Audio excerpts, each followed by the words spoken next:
నమస్తే, నేను మీ వసంత్. ఈరోజు పబ్లిక్ పాయింట్లో మనం న్యూ హాఫీజ్పేటలో ఉన్న ఆదిత్యనగర్లో ఉన్నాం. ఈ ఆదిత్యనగర్లో దాదాపుగా 10 నుంచి 15,000 మంది జనం ఇక్కడ నివాసం ఉంటున్నారు. అంటే ఇతరత్ర ప్రాంతాల నుంచి వచ్చిన వాళ్ళు కూడా ఇక్కడ నివాసాలు ఉన్నారు. కానీ ఇక్కడ ముఖ్యమైన ప్రాబ్లం ఏంటంటే పబ్లిక్ హెల్త్ సెంటర్ లేదు, అలాగే స్కూల్ లేదు, అంగన్వాడీకి సంబంధించి ఎలాంటి సదుపాయాలు కూడా లేవు. సో ప్రస్తుతానికి మనతో పాటు ఇక్కడ చాలామంది ఇక్కడ నివసిస్తున్న వాసులే ఉన్నారు. వాళ్ళ అవసరాలు ఏంటి, వాటి వాటి అనేది మనం తెలుసుకునే ప్రయత్నం చేద్దాం. ఇక్కడ కొన్ని ప్రాబ్లమ్స్ ఉన్నాయని చెప్తున్నారు. ఏంటి మీ చెప్తాం ఏంటంటే ఇక్కడ పెద్ద అవసరం ఏంటంటే ఈ స్కూలు గవర్నమెంట్ స్కూల్ లేదు, మళ్ళీ హాస్పిటల్ లేదు. పిల్లలు అంటే చాలా మంది పిల్లలు ఉన్నారండి. పిల్లలకు స్కూల్ లేదు, హాస్పిటల్ లేదు. ఏంటంటే ఇక్కడైతే ఇక్కడ నుంచి ఫస్ట్ సెకండ్ 3 రోడ్డు కూడా లేవు. చాలా ప్రాబ్లం ఉంది సార్. ఇక్కడ రోడ్స్ లేవు. ఇక్కడ first 1 number 2 number 3 number road కూడా లేవు. ఫస్ట్ అంటే మాకు స్కూలు కావాలా, గవర్నమెంట్ హాస్పిటల్ లేవు. పిల్లలు చాలా మంది 20 కిలోమీటర్ల దూరం తీసుకుపోవాలా. మీరు హాస్పిటల్కి వెళ్ళాలంటే ఎక్కడ వరకు వెళ్ళాల్సి వస్తుంది? కొండాపూర్ హాస్పిటల్ ఉంది, మసీద్ బండ హాస్పిటల్ ఉంది. దానికి విడిచిపెట్టి ఇంకా ఏం లేవు దగ్గరికి. అక్కడికి వెళ్ళాలి, రాత్రి ఆగలి ఎప్పుడు కానీ అక్కడికి వెళ్ళాలి. మా ఆటో వేసుకొని వెళ్ళాలి ఇక్కడికి. బస్సు కూడా లేదు, అక్కడికి బస్సు లేవు. అట్లా ప్రాబ్లం ఉంది. మళ్ళీ ఇంకేంటంటే చాలా మంది ఇక్కడ పెద్దలు ఉన్నారు, పింఛను లేవు, చూస్తూ ఉన్నారు. ఎంతమంది ఉన్నారు ఇక్కడ? పింఛన్ అంటే సుమారు ఇక్కడ ఈ గల్లీలోనే 2-3 గల్లీలో 20 మంది పింఛన్లు ఉన్నారు. అంతా అప్లై చేశారు. అప్పుడు వీళ్ళందరూ అర్హులేనా? ఇక్కడ ఉన్న ప్రూఫ్లు కానీ అన్నీ ఓకే ఉన్నాయి? పేదలు ఇక్కడ అంత అర్హులు అవసరం ఉన్నది. వీళ్ళంతా ఇక ఉన్నారు కదా. ఇక అమ్మ ఇక్కడ అమ్మ కనిపించాయి. అప్పుడు అప్లై చేసాం, వీళ్ళకి కూడా అప్లై చేసాం. వీళ్ళకి లేవు, వస్తలేవు చెప్తున్నారు. వస్తాయని చెప్తున్నారు. రేవంత్ రెడ్డి గారు చెప్తున్నారు పంపిస్తాం అంటారు, చెప్తున్నారు. రాలేక ఉన్నాయి. మీరు దయచేసి మాకు సహాయ సహకారం చేయాలని మీతోని కోరుతా ఉన్నాను. అమ్మ నీ పేరు చెప్పమ్మా. నా పేరు ప్రియాంక అండి. చదువుకుంటున్నావమ్మా? చదివాను సార్. డిగ్రీ ఫైనల్ ఇయర్ అయిపోయింది సార్. అయిపోయిందా? అయిపోయింది సార్. ఇక్కడ ఏంటి హెల్త్ సెంటర్స్ కానీ పబ్లిక్ హెల్త్ సెంటర్స్ కానీ స్కూల్స్ కానీ లేవని చెప్తున్నారు. ఏంటి పరిస్థితి? అవును సార్. ఇక్కడ సమావేశంలో అయితే ఏం లేదు, కానీ ఒక గవర్నమెంట్ స్కూల్స్ లేవు సరిగ్గా. పిల్లలకి తీసుకెళ్ళడానికి చాలా ఇబ్బందికరం సార్. ఇంకొకటి ఏంటంటే ఒక గవర్నమెంట్ హాస్పిటల్స్ సరిగ్గా లేవు. విద్యా వైద్య సహకారాలు ఏమీ కూడా సరిగ్గా మాకు అందుబాటులో లేదు సార్. చాలా కష్టం అవుతుంది. మనం ఇక్కడ నుంచి ఎంత దూరం వెళ్ళి చదువుకొని వచ్చేదాన్ని అంటే B blocks GGHS Malakpet B blocks నుంచి చదువుకొని వచ్చినాను సార్. ఇంటర్ ఏమో ఉప్పల్లో చదివాను సార్. జిఎల్ఆర్ న్యూ మోడల్ కాలేజ్లో చదివాను సార్.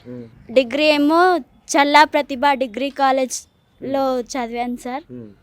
అప్పటి నుంచి అంతకుముందు నుంచి జాబ్స్ కూడా ఏమైనా సహాయ సహకారాలు ఏమైనా అందిస్తారేమో. ఇప్పుడు మీ ఆదిత్యనగర్లో పబ్లిక్ హెల్త్ సెంటర్ ఏం లేదు, హాస్పిటల్ ఏం లేదు. మరి ఏమన్నా ఇబ్బంది అయితే ఎక్కడికి వెళ్ళేవాళ్ళు మరి మీ ఫ్యామిలీ అంతా? మసీద్ బండాల్లో వెళ్ళాల్సి వస్తుంది సార్.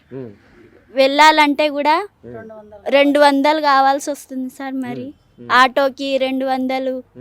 బస్ సౌకర్యం లేదు. ఆటో పోవాలంటే 200 కావాలా, పోనీకి 200, రావడానికి 200. ఏం వృత్తి చేస్తాం మీరంతా? ఏం పనులు చేస్తాం? మేము ఇంటికాడే ఉంటాం సార్. మనకు ఏందో కూలి పని చేసుకుంటాము, ఇంట్లో పనికి అట్లా పోతాము.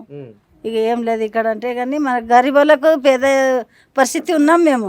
ఏదో గవర్నమెంట్ దవాఖాన ఉండాలి, గవర్నమెంట్ స్కూల్ ఉండాలి. మనకు పేదోళ్ళు అంత పెద్ద చదువు చదివించాలంటే కాలేదు.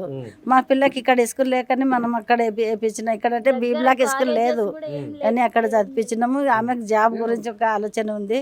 ఏదైనా సహాయం చేస్తారేమో అని ఆలోచన గవర్నమెంట్ ఇచ్చింది. స్కూల్స్ లేవు, హాస్పిటల్స్ లేవు మాకు.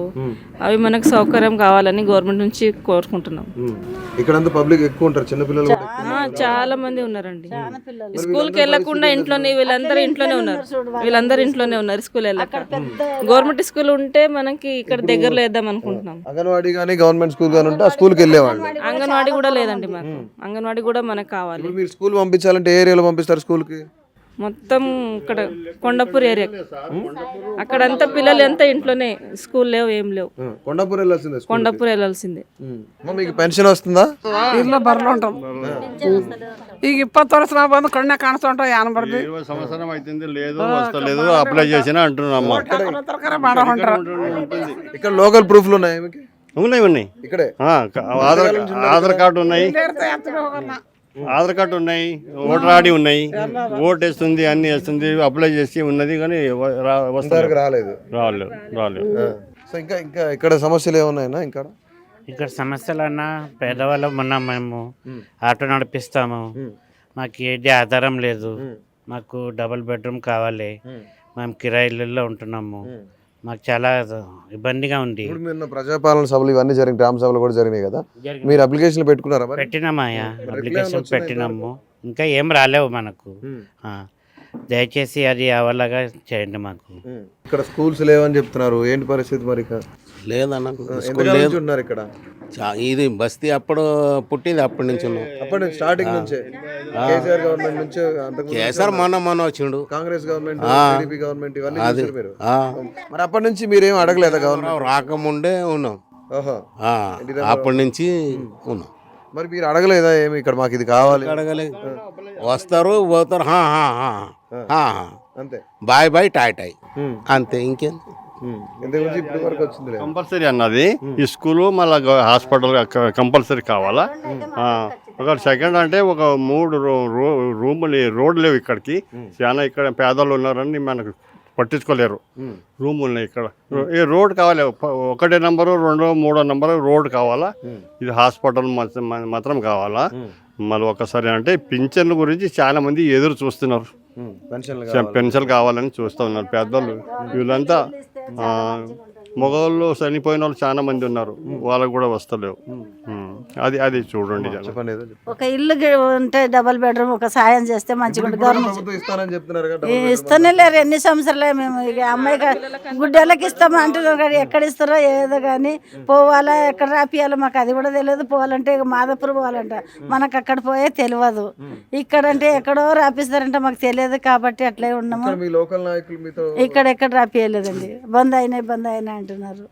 అట్లాంటివి మాకు ఏం లేదు. అట్లా స్కూల్ కావాలంతే, మనకి కొంత బెడ్రూమ్ ఒకటి అమ్మాయికి, ఈ అమ్మాయి పేరు మీద అంతే. మళ్ళీ స్కూలు, ఒక గవర్నమెంట్ హాస్పిటల్, అంగన్వాడీ అయితే చాలా దూరం మంది కడుపుతున్న మా కోడలు అందరు దూరం పోయేవాళ్ళు. ఏదో పోతే ఒక రోజు ఇస్తారు, ఒక రోజు గుడ్లు ఇవ్వరు, నెల రోజు ఒక రోజు తప్పితే మళ్ళీ నెల రోజు ఇయ్యారు. ఇట్లా చేస్తారు. సో మొత్తానికి కూడా ఇక్కడ పబ్లిక్ హెల్త్ కేర్ సెంటర్ కానీ, అలాగే స్కూల్ కానీ, అంగన్వాడీ కానీ ఇవన్నీ ఏం లేవని చెప్తున్నారు. మనం ఒకసారి బస్తీ చూసే ప్రయత్నం చేద్దాం. ఈ బస్తీలో దాదాపుగా 10,000 నుంచి 15,000 మంది ఇక్కడ ఉంటున్నారని చెప్తా ఉన్నారు. కరెంట్ బిల్లు, వాటర్ బిల్లు చాలా వస్తుంది. ఇక్కడ 200 యూనిట్లు లోపు అయితే మీకు ఫ్రీ కరెంట్ కదా? లేదు, ఇప్పుడు ఎక్కువ వేస్తున్నారు. 200 యూనిట్ల కన్నా ఎక్కువ కాలుస్తున్నారు, ఎక్కువ చేస్తున్నారు.